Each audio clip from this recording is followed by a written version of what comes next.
Soils for Life has shared many inspiring stories over the years from farmers using their skills to regenerate the land. But if you're someone looking to take the first steps into regenerative agriculture, we know these stories can sometimes feel a little intimidating. In this episode of the Soils for Life podcast, I have a chat with Penny Goodwin from Goody's Farm, a broadacre cropping farm in Kendenup, WA. Goody's Farm grows an incredible variety of crops with minimal inputs and is an integral part of the southwest WA local food system. While things can look nice and shiny on the outside, in this conversation, Penny very generously opens up the hood to talk about the ups and downs of their journey to become better stewards of the land and the soil. Penny Goodwin, welcome to the Soils for Life podcast. Oh, thank you. Hello. So, Penny, the first time I heard about your story was through your TED Talk. Could you tell us a little bit about, what was it when you set out to produce a TED Talk about your journey? What did you end up finding out was unique or interesting or different about your story into farming? I started off with the fact that I'm from the UK, I'm from Birmingham, and I've always worked in cities. I'm an office person, done administration, and I hadn't done farm work. So it's very unique when you end up marrying somebody and become part of their business. I suppose there's lots of industries like that, but farming in particular is a very marry the farmer, marry the farm. And I sort of, I ended up just sort of not being very good at it. I was a bit, I make a joke about the fact that I was always in the wrong spot in the stockyards. But it is definitely just a unique experience. And as we went along, I wanted to get more involved in farming, but I wasn't enthralled or excited by the farming that we do. Mainstream, conventional broadacre farming wasn't wowing me. And I talk about how I started reading Joel Salatin books, but the whole idea of Joel Salatin in the same context as us having 8,000 acre farm in the middle of the wheat belt. The irony being that the Haggertys were not very far away from us in the wheat belt, and we hadn't heard of them or met them yet or knew anything about them. So if we tapped into their story and got to know them, that would have been a much quicker way of finding out. But we genuinely didn't know. And they were literally 90 k's away from us, so it's quite funny. Well, they do say that farmers learn best from farmers more than 100 kilometres away from them. Oh, so true. But all the books I was initially reading were very much stock-based. And we had goats, but it was, the context or the small scale that those farms are talking about just didn't really register with us at all.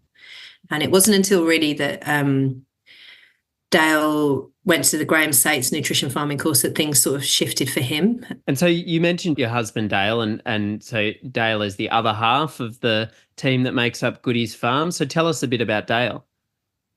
Yeah, so he's been farming since he was 19. He took on the family land at that age. His dad gave him the opportunity to lease the farm and loaned him some money. And then he's just been doing it ever since.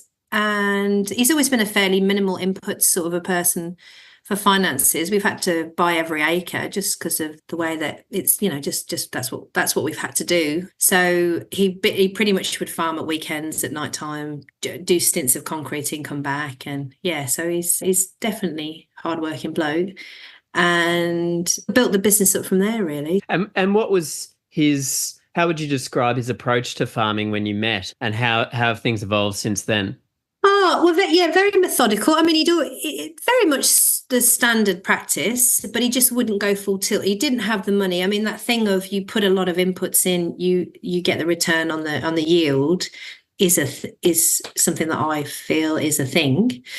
And he would always just, push the boundaries as much as possible to get as much yield for as little inputs. I mean, so I don't think he's really changed. It's just that we have changed how we approach it, in the sense that we're trying to use organic and we're fertilizers, and we're trying to reduce our chemical inputs, and we are trying to evolve and do things in a way that really sees the soil. I don't think we really thought about the soil as much as we do now.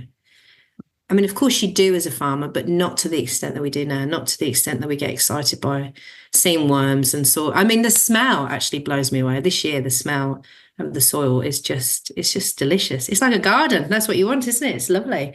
And we do grow a lot of crops without actually putting any pre-emergent chemical spray down at all, because we've been using Kelly chains and we've been putting crops in at different times. Like we'll grow our chuck mix without putting a pre-emergent down and stuff like that, because we don't need to worry about weeds coming through. It's okay if we get ryegrass in our chuck mix because it's a multi-species mix. So that's how it's sort of evolved, is that we now have got just still minimal inputs, but we're trying to be, I mean, that kind of thought process came from the fact that the bills for the chemical and fertilizer just kept on getting bigger to produce the same yield. The margins just were looking smaller all the time. And as much as I was wanting to change what we did, we had a small family, I wanted to reduce our chemical exposure, etc. He was always, this is getting a bit nuts. And you still hear that now with your mates that are just saying the price of putting a conventional crop in is so expensive.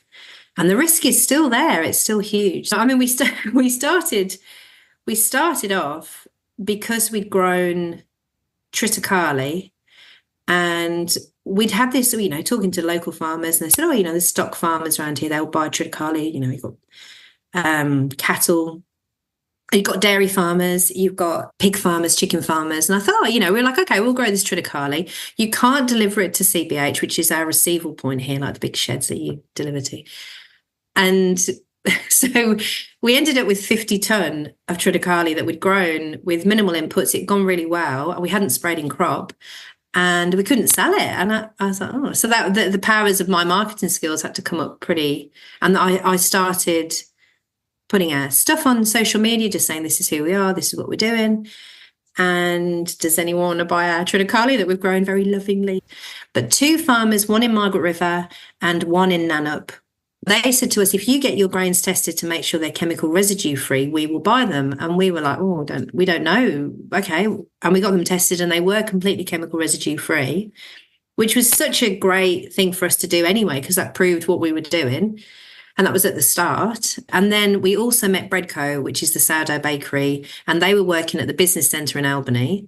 And they're always looking for different types of grain. And we said, why don't you try triticale? And triticale has got a very sweet, nutty taste, and it's actually delicious. And they've gone on to make full triticale loaf using their sourdoughs and triticale chopped chip cookie and all the rest of it. So even so, at that time, even though our yields were sort of going down with our decrease in using any artificial fertilizers, the value add and the story of what we were doing was increasing, and people were getting behind it and getting more excited about what we were doing. And we've always been in a good position that we're only 80 k's away from Denmark, which is a coastal town, and Albany, which is a coastal city. There's that kind of easy and accessible to get your products down to the surrounding rural towns and stuff. And there's a lot more smaller farmers here. So they are actually delighted to be able to have access to small amounts of grain or flour or whatever the case may be. I do want to roll back a bit, because I think you've touched on a couple of different aspects of the business there. But yeah, the business is fairly multifaceted. There are quite a few different enterprises stacked together. So could you just talk a little bit about what the various different parts of the business are and what sort of practices that are a little bit different that you've been experimenting with in the different parts of the business? So we wanted to get back to that whole thing of having strong rotations and legumes in before cereal crops. We now have legumes, multi-species, cut multi-species hay, go back to cereal is our kind of definite rotation on the farm now, which is really cool. And we've introduced cows as well. We don't have sheep anymore, but we've introduced cows. So then we've obviously got a beef business ready to go in the next year or so. Then we had the straw, so pea straw. There was a guy who was selling pea straw to the local community, and we said, do you want to use our straw? And because of the way it looked, he wasn't very impressed with it. So he said no. And we thought, well, why don't we give it a go and tell people that it's chemical residue free, grown biologically. And yeah, people, especially in Denmark, people are very into the whole idea of buying chemical residue free produce for their gardens. And so that has escalated. That was a quite big business. I mean, We are really trying to get away from doing too much. We did an RCS course, Grazing for Profit Clinic, and then I'm going to go and do the business course in July, hopefully. And, we talked to Nick Kentish, and he's fantastic. And he's just like, diversification can be a code word for shit show. And he's not wrong in the fact that we get so excited by all the things we can grow and what we can sell. And Dale's like, oh, you'll be able to sell it. It'll be fine. And I can, but the two of us can't physically distribute everything. So we are definitely looking at how can we streamline what we do? What's the most cost effective? And actually, what do we like growing? What do we enjoy doing? And what will give us the best financial returns? Because over the last couple of years, we've absolutely kept afloat because of the value add side of the business. But we've also worked really, really hard and to a real burnout point. So it's sort of, and we feel very reignited now, probably because we did the RCS course, probably because we are thinking strong and hard about what we want to do going into the future. If you could explain a little bit about how you went about eliminating insecticides and fungicides from the system, and as I understand, almost completely removing synthetic fertilizer from the system as well, with quite a reduction in herbicide use. If you could just talk about how those practices changed on the farm. So fungicide went straight away. As soon as Dale had been to the Grahamsake course, he just went, right, they're gone. And which it didn't have that big an impact. I mean, we do, I say that, we absolutely get affected by red-legged earth mites, and we absolutely have ergot, which we have to spend a lot of time grading out. So we do have things that other people would consider to put insecticide and fungicides on.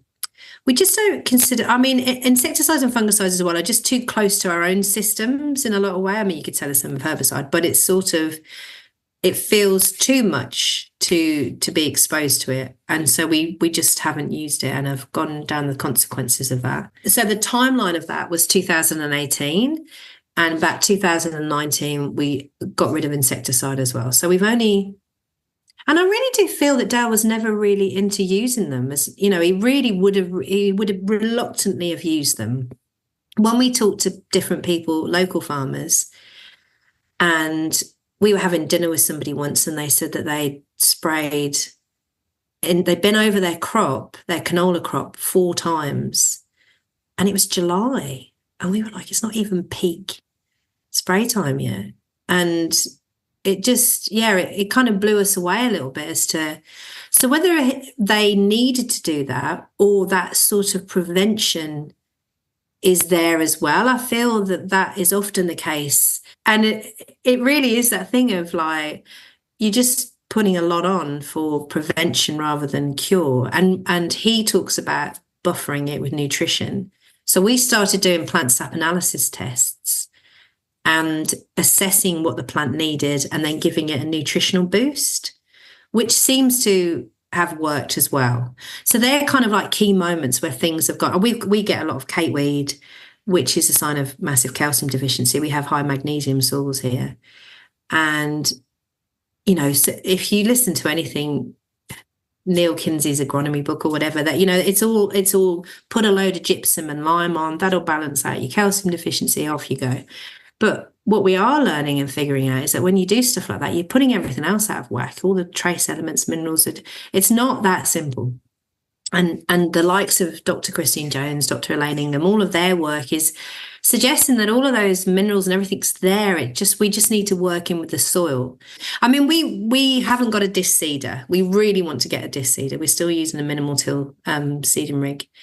And we bought some kind of disc seeder attachments, but Dale's sort of like, I think we just need to bite the bullet and go and buy a disc seeder. So that will have a huge change in how we do what we do, because it will mean that we'll potentially get away from doing the pre-emergent. We'll just do no kill cropping, and So that's into the future. That feels exciting. You said before that you wore the consequences of taking the insecticide and fungicide out of the system, but it sounds like those consequences were broadly manageable, including with some of these other strategies around plant sap analysis and nutrition.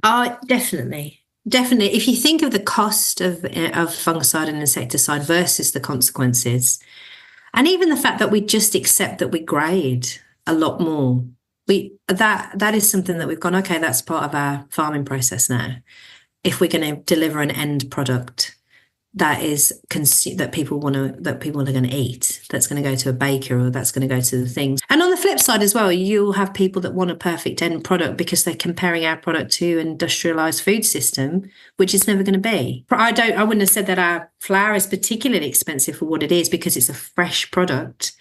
But of course, you're going to be compared to that product that is roller milled and has been sitting there for a year. I mean, and it's really cheap and it's been done on a real big scale. But that's okay. That's all part of marketing and telling them what they're buying. And so that's the insecticides and the fungicides. And what about the synthetic fertilizer and the herbicide? How's the use of those products changed?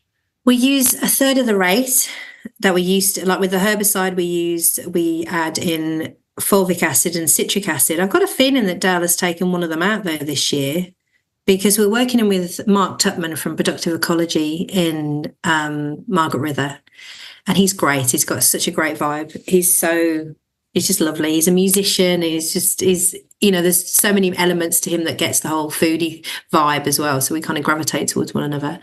And yeah, so it's the whole idea of the fulvic is that it's kind of like the sunshine. It gives the energy to the plant and helps the plant will chelate, chelates the chemicals better. So the chemicals will go straight directly to where it's supposed to go. And it will help to break down the chemical compounds once it's done its job. So that's what you want. You want to stop runoff. So if you're going to use herbicide, that's the whole point, is that you just don't want any runoff or excess usage. And that's what we feel that we've achieved with what we do. But it really would only be it's only really where we put in cereals that are monoculture that we do that. Other than that, because we just get smashed by weeds that are going to impact the crop yields and stuff. But we are both very enthusiastic for how this year is going to go. This is our 6th year, and people say it takes a good 5 to 10 years for your soils to really turn around. We've entered into 3 different carbon projects on our farm as well. So we do have a fair bit of salinity here. We've got existing bush. So Green Australia have actually done some interplanting on the existing bush that's there, because a lot of the middle story wouldn't have been there from grazing and stuff. So we've done that. We've also done a carbon project to create habitats and natural corridors that will kind of connect existing bush and stop salinity happening and rising on these different parts of the farm. So we do have quite a bit of saline country that we're trying to bring back as well. So we've put a lot of salt bush in those areas as well. And then we're going to sign up to a project and they're pasture. So they're actually going to be assessing how our pastures improve over the next 25 years as well. And then we'll accuse. So we're not driven by accuse at all. And we're still in two minds about how we feel about them, to be honest. But we're not sure as farmers whether we'll actually need our own accuse to run our own farm businesses. But also, we will be in control of who we sell those accus to, our percentage to. So that feels quite good. And we'll go out of our way to find businesses that are doing good things, but obviously just need to offset what any fuel or big industry that they're creating. So that feels good. And also, one of the big drivers is me laughing about not being very organised, is that to collect data and put some, we're full of anecdotal stories and things that have changed or transitioned over the years, but some real solid data as to what we did and where we did it, just to keep some real solid bits of data. We will have to do that for the carbon project. So it'll be really good. And every time that we have kept hold of some data or had a bit more of a process over something, it of course it informs you. And it sounds like if anything, you guys have leapt in. You have not taken a slowly approach to trying new things.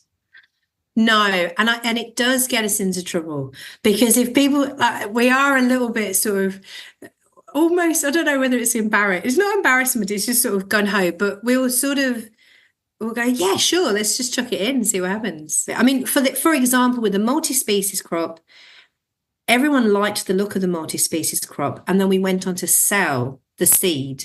So we now sell a multi-species winter cover crop mix. So that was the start of us being seed producers.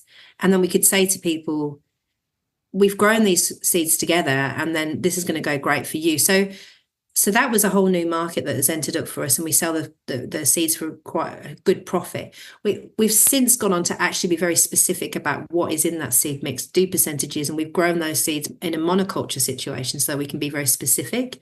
But initially we just went, hey, just give it a go. The stuff that we grow now for our multi-species, we either cut for hay or we will turn it into our chuck feed. And that seems to be working really well, because it is, as it's not, obviously none of this is certified, but it's grown organically and it's definitely chemical residue free, and people are really enjoying it. So again, that's a whole new market that's really opened up, and we're selling a lot of that. We've actually just got it into a local stock feeds down in Albany, and they've sold out within a week, which is 50 bags, and we're thrilled, and he's going to come get another. So these kind of opportunities are presenting themselves and we're going for it. So that's really exciting. How many projects we've said yes to, because, oh, that sounds all right, but we haven't really been very methodical about it. And that has definitely got us into trouble. But it's also, if we hadn't have done all the things that we've done in that gun-ho way, we wouldn't have ended up with any of it. You wouldn't have started, I don't suppose. It's always been that, oh yeah, I can do that. We'll make it happen. It's been exciting. It's been the thing that's kind of made you get excited about stuff. But when you're doing a biological system, you are just, wow, we don't know why it is very high yielding in that paddock, and it is totally not worked over there, and what has been the variables. So figuring out those variables at the moment is probably one of the most important factors for long term. How do you and Dale manage those ups and downs and that uncertainty? I'm very much the cheerleader and sort of go, oh, it's okay, it's fine, we'll figure it out and all the rest. It was a bit like a bit too Pollyanna at times. So we've definitely had moments where he's gone, no, Pen, this is really shit. And he was really, really fed up about stuff. And he'd take me out into the paddock and he'd go, right, look at this. And we're being smashed by red-legged earth mites, and, different things were happening. And that was quite sobering. However, I think we've come to this year, we did the RCS course. Our finances are looking pretty good when we talked to the accountant, and we've just started having a laugh again. We've started doing a Monday plan where I, make a cuppa and say, right, what we're doing this week, which has been really, it sounds really basic, but honestly, we haven't been doing that for years. And it's sort of like, right, okay, what we've got on, because we do have lots of deliveries and things that happen, and we have 3 small children as well to navigate. So, and I just say it, and he goes, oh, I've got to go and do this. And I say, you having fun? And he's just like, I'm having the time of my life. This is so fun. I'm just thoroughly enjoying this. I've just cleaned out a silo. I've got oat dust all over me, but this is amazing. So, yeah, we just kind of, and we've always had a laugh. That's how we've always got on. And I think, yeah, just maintaining are we having a good time? And we're super proud. We are super proud of what we do. One of Dale's ways of procrastinating is to go and do deliveries. So he's still working for the company, but he's taken himself off farm and he's talking to people, and they're super excited about what we do. They love what we do.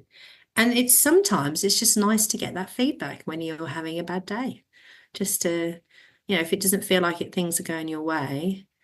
Oh yeah. And then he said to me once, he said, I just feel like the to-do list is just never done. I just feel like I've never got anything finished. And I said, honestly, Dale, you're a farmer. We'll put your to-do list in the coffin. Just don't worry about it. Move on with your life.